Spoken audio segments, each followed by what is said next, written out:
Assalamu alaikum wa rahmatullah wa barakatuh. Donc dans cette vidéo, je tenais à parler d'un sujet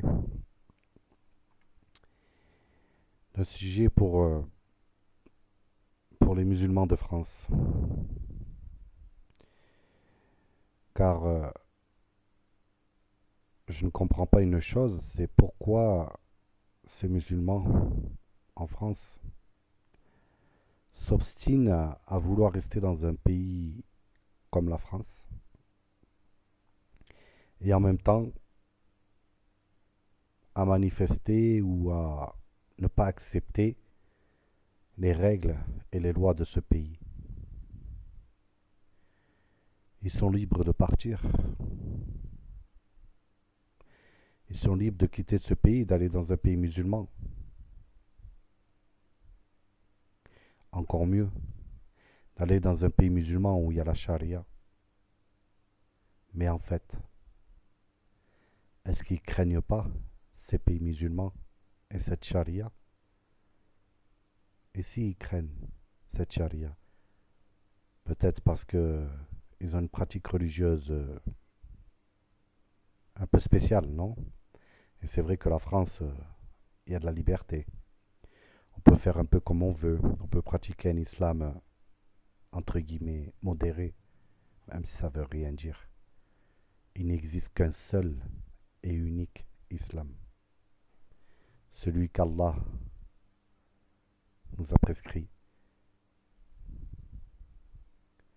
Celui où Allah nous décrit dans ses paroles, dans le Coran. Il n'y a que cet islam. Ne croyez pas en cet islam dirigé par ces politiques, en partenariat avec cette grande mosquée de Paris et ces gens qui gouvernent, car c'est bien le mot, qui gouvernent cette mosquée, à ces soi-disant représentants de l'islam dans ce pays. De quel islam parle-t-on? Le prophète sallam, que la paix et la bénédiction soit sur lui, nous a dit qu'il était interdit d'imiter les kofars, de ressembler aux kofars, c'est-à-dire de ressembler aux non-musulmans.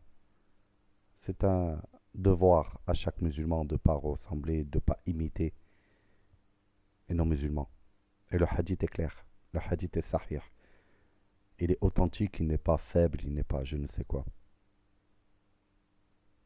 Il est clair. On se doit de se différencier.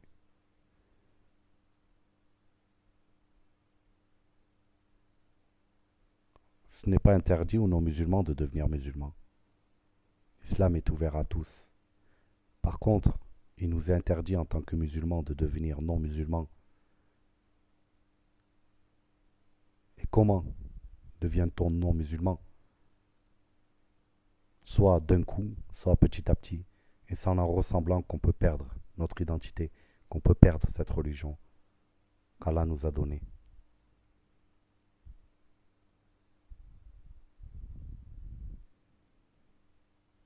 L'exemple qu'on doit suivre, c'est l'exemple du prophète de l'islam, de notre prophète bien-aimé, Mohammed, salam alayhi wa sallam, paix et bénédiction sur lui. On se doit de le suivre, de lui ressembler, autant dans sa manière de s'habiller, autant dans son comportement, autant dans sa sagesse, autant dans tout. Pensez-vous que le prophète, que la paix et les bénédictions soient sur lui, portait un costard et une cravate, laissait tomber son pantalon sur les chevilles au point de marcher dessus, portait des chaussures croco, portait une casquette Lacoste, était rasé, bien rasé, ou alors rasé fashion, pensez-vous que le prophète, que la paix et la bénédiction soient sur lui, ou même les compagnons, se faisaient des dégradés, se rasaient les cheveux d'un côté et pas d'un autre? Ne pensez-vous pas que tout cela est plutôt la tradition des païens, ou peut-être même les traditions des Français ou des non-musulmans? Où est notre identité? Certains vont dire mais non, mais c'est pas important. Le plus important c'est l'intention, c'est la foi, c'est le cœur. Je regrette. L'islam, c'est vrai que c'est l'intention, mais ce n'est pas que l'intention, c'est aussi la pratique. On se doit d'agir, on se doit de faire, on se doit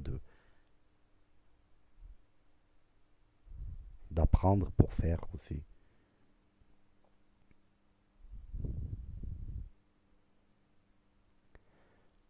Ce pays peut causer la perte, pas de l'islam, car Allah protège l'islam, mais peut être notre perte personnelle, c'est-à-dire on peut perdre notre foi dans ce pays. Il faut faire attention. Maintenant, c'est juste des conseils que je donne. Moi, je suis pas là pour dire partez, restez, obligé, pas obligé. Chacun est libre de faire ce qu'il veut. Je dis moi comment je pense. Chacun pourra dire ce qu'il pense. On pourra réagir sur cette vidéo en me disant ah mais non, moi je suis pas d'accord avec toi. Moi je pense que c'est pas de problème. On est libre de penser comme on veut. Moi maintenant, accepter et respecter plutôt respecter mon jugement, non, mais mon avis, ma pensée, ma réflexion. Et Inch'Allah béni, là, j'essaierai de respecter aussi la vôtre. Mais juste réfléchissez à tout ça. Réfléchissez à tout ça. Comment pratiquer au mieux notre religion dans ce pays? Sachant qu'un musulman se doit de prier dans les mosquées, qu'il est obligatoire qu'il prie dans les mosquées. Qu'une femme est obligée de porter le hijab. Il n'est pas interdit qu'elle travaille, c'est sûr. Il n'est pas interdit qu'elle étudie. Mais il lui est interdit de ne pas porter le hijab. Donc comment concilier les deux?